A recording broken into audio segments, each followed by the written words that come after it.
ሞላበት አደፈ ሲሉኝ ነሳሁኝ ጎደልክ። አሰላሙ አለይኩም ወራህመቱላሂ ወበረካቱ። ውዴ ፋንድሻ ቤተሰቦች እንዴት ናችሁ? ሰላም ናችሁ? እኔ ደህና ነኝ። ኧረ ተው ላይክ አድርጉ። ለምንድን ነው ላይክ ማታደርጉ? ምን ጉር ነው? ያአላህ የኢነሚዬ አበሳስ እንዴ ይሁን ሰው የኔ ኢነሚ ነው ዋይ እኔ ኮዳጆችን የምትመስሉኝ።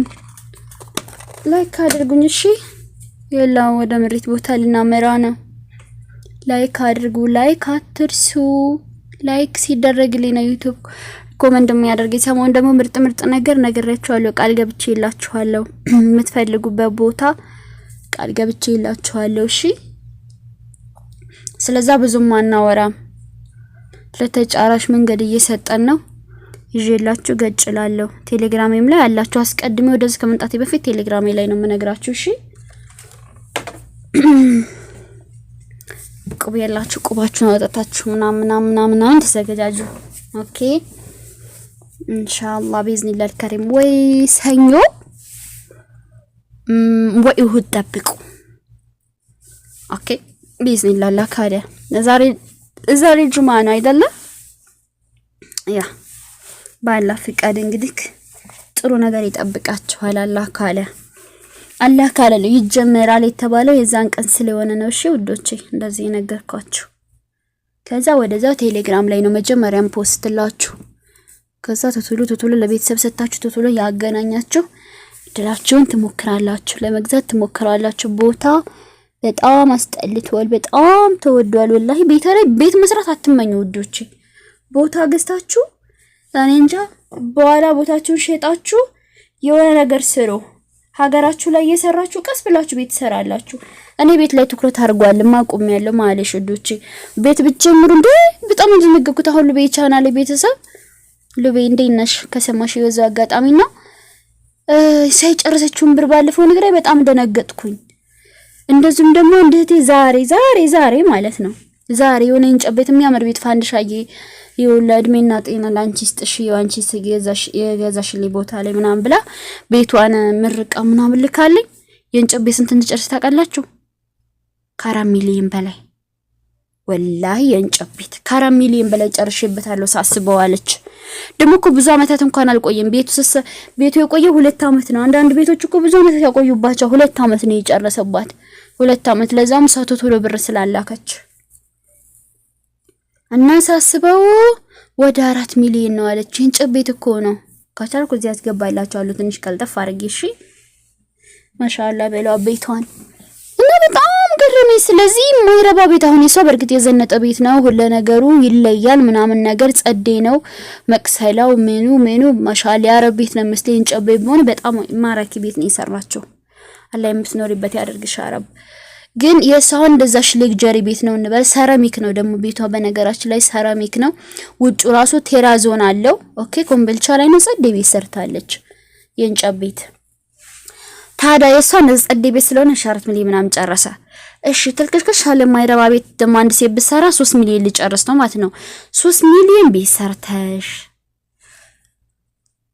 ቦታ 1 ምናምን አሁን ከምሪቱ አላ ብሎልሽ እስከ 1 ምናምን ከተሸጠ 1 ምናምን ቦታ ገዝተሽ አስቡ ስንት ብር እንደሚሆን። አመታት ይፈጅሰሩታላችሁ እኮ እዚያውን ብሩም ሀዋለው ጥሩ ነው ምናምን ነገር ተሰሩታላችሁ። ግን በጣም አመታት ይፈጅባችኋልና ቤት ደግሞ ብዙ ማስተማማኝ አይደለም። አሁን ባለው ነገር እንደምታዩት ነው። የሆነ ጊዜ ራሱ የሚፈርስ ቤት ሊሆን ይችላልና እድሜ ጊዜ ደግሞ ተመልሶ አይመጣም። ምንም ብር ቢኖርሽ ተመልሶ አይመጣልሽም። ገባሽ?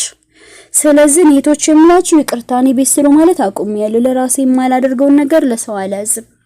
ብራችሁ እንዳይጠፋባችሁ ቦታ ግዙና አስቀምጡ። ከዛ በኋላ የተወሰነች ነገር ስሩና ሀገራችሁ ግቡ። ከዛ ምን ታደርጊያለሽ? ያለሽን ቦታና የዝሽን ብር ይዘሽ ጥሩ ንግድ ትነግጃለሽ። ተመላላሽም ቢሆን ከፈለግሽ ውጪዬሽ በዛው ሀገር እየጎበኘ ሴትነትሽን ይዘሽ ወላሂ ላዚም ዘና እያልሽ የሆነ ቦታ ሄደህ ስትመጪ በሆነ አድርገሽ ትራቭል እያደረግሽ ዘናት ያለሽ ዓለም ታያለሽ። ከብዙ ነጋዴዎች ከብዙ ሀብታሞች ጋር ትገናኛለሽ። ብዙ ገበያዎችን ታያለሽ። አእምሮሽ ይከፈታል። ብዙ ቋንቋዎችን ትሰማያለሽ። በዛው እየለመሽ ትሄጃለሽ። ወላሂ ላዚም እንደቀላል አትዩት። አእምሮሽ እየተከፈተ ምንም ነገር ቢፈጠር ብትከስሪ እንኳን እንዴት መነሳት እንዳለብሽ ምን ከምን እንደሚመጣ ወላሂ ወደ ቻይናሽ ወደ ምን እየሽ ሀገር ባገር ዓለምን እየዞርሽ የሆነ ነገር በትነግጂ የተሻለ ነው። ይሄንን ነው የምለው እንጂ እኔ ለእህቶቼ ቤት ሰርታችሁ ከዛ በኋላ የቤት ዕቃ ገዝታችሁ ቤታችሁ ሄዳችሁ ቁጭ በሉ አላለም። አም ሶሪ እሱም በጣም ብዙ ብር ነው የሚጨርሰው። ምንም ሐዋላ ቢወደድም ገና ብዙ አመሰርትሽ ነው እንደዛ የምታደርጊው። ሰው አድካሚ ነው። ተስፋ ያስቆረኩት አድካሚ ነው። ለቤት ትኩረት አታደርጉ። በቃ ወዶቼ እንዴት ባለ ብር እንዴት ምን ልማርበት ምን ልስራበት አእምሮዬ በጣም እንዲሰፋልኝ እያደኩ እንዲሄድ የበለጸገ አእምሮ እንዲኖረኝ እንዴት ልንቀሳቀስ ምን በሉ እንጂ ቤት ሰርችኝ ነው አትበሉ። ከቤት ከሚለው ጋር ተፋቱ። ሴት ልጅ ሲጀመር ባሏ ቤት ነው የምትቀመጠው። ከፈታኝ ምናምን ሳከልሽ ደግሞ ከፈተሽ ምናምን አንቺ ነጋዴ ነሽ እየሰራሽ ነው በብርሽ ተከራይተሽ ትኖሪያለሽ። አሁንም ቀስ ብለሽ ቤት በትርፈኛ ነገር ነው የሚገዛው። እየሰራሽ ትርፈኛ ነገር ሲኖርሽ ሶኔ ቤት ስሩ ብዬ አላዝም። በቃ ያለውን ብር ሳየው ስንት አመት ነው የምትሰሩት እዚህ ሀገራውን ሳውዲ አረቢያ ላይ 15 አመት 20 አመት ወላሂ ከ20 አመት ያለፋቸው ራስ ሰዎች አጋጥሞኛል ብዙ ጊዜ። ስለዚህ እነሱ ደግሞ አስበውት አይደለም ወላሂ እንደዛ ይሆኑ ቁጭ አድርጋችሁ ስታወሯቸው ሳያስቡት ነው እንደዛ ቀኑ ሄደባቸው። አንድ ሳያስቡት ሳያውቁት ነው እንደዚህ አመታቱ ሄዶባቸው አሁን ቁጭት የያዛቸው። ምን ይዛን ጊዜ በ7 አመቴ በ5 አመቴ ሀገሬ ገብቼ ቢሆን ይሄን ጨምራለሁ የኩድሜን ጨረስኩኝ እያሉ እኔ እድሜያቸውን ጨርሰዋልን ቤት እየሰራችሁ ቦታ ግን ግዞ በተለይ ምሪ ሲመጣ በቃ የተርፍሻል ስትሽጪው ፈለግሽውን ስራ ስሪ። ፈለግሽው ቢዝነስ ላይ ተሰማሪ። ቀስ በሰርሽ ቢዝነስ ቢያከስረኝሳ ምናምን የምትይ ደግሞ ቤትም ሊቃጠል ይችላል። የሰራሽው ቤት የሆነ ቀን ሊቃጠል ይችላል ወይም ሊፈረስብሽም ይችላል በሆነ ነገር። ስለዚህ ምንም ነገር ጋራንቲ የለውም እዚህ ምድር ላይ ምንም ነገር መተማመኛ ያለው ነገር የለም። ትነግጃለሽ ከከሰረሽ መልሰሽ ሰርተሽ ደም ተፍተሽ እንደገና ትነሻለሽ። ቤት ተቃጠለ ብለሽ ሁሉ ጊዜ ውጭ ላይ አታድሪም። እንደገና ያኔ ተቃጠለ ቤት ለመስራት ተታገያለሽ። ልክ እንደዛ ማለት ነው። እና እንደዛ አዩት፣ ስሩ፣ ተማሩ። በብራችሁ ደግሞ ተማሩበት የምትፈልጉትን ትምህርት ጅናዊ ትምህርትም ሆነ ምንም ትምህርት ለእናንተ የሚጠቅማችሁ። አሁን ለአንቺ የሚያስፈልግሽ የሆነ ትምህርት ከሆነ ያንን ትምህርት የድን ትምህርትም ከሆነ እንደዛ የምትፈልጊውን ትምህርት ተማሪ። ሰው የምትፈልጉትን ነገር አሳኩ። ግን ቤት ላይ ፎከስ አድርጉ አይደለም እድሜያችሁን አትጨርሱ። በቅርቡ ደግሞ ከስንት ቀን በኋላ ኢንሻአላህ አላህ ካለ ወር ባልሞላ ጊዜ ውስጥ እኔ ብዙ አዳዲስ ነገር አሳያችኋለሁ። መንገዱን ኢንሻአላህ እንዴት እንደምትሰሩ ያለው ነገር ጠቁማችኋለሁ። እኔ እህታችሁ ኦኬ ፍቅሮቼ። እና ልጅ መላክ የምትፈልጉ አውሩኝ። አረ ወይት ናችሁ ልጅ መላክ የምትፈልጉ አለያችሁ ወይስ እየመጣችሁ ለቴክስታችሁ ምናምን ስለማላይ ነው? እኔ ልጅ አለኝ የለም ስለ ቦታ ስለ ቤት ብቻ ነው የሚመጣልኝ።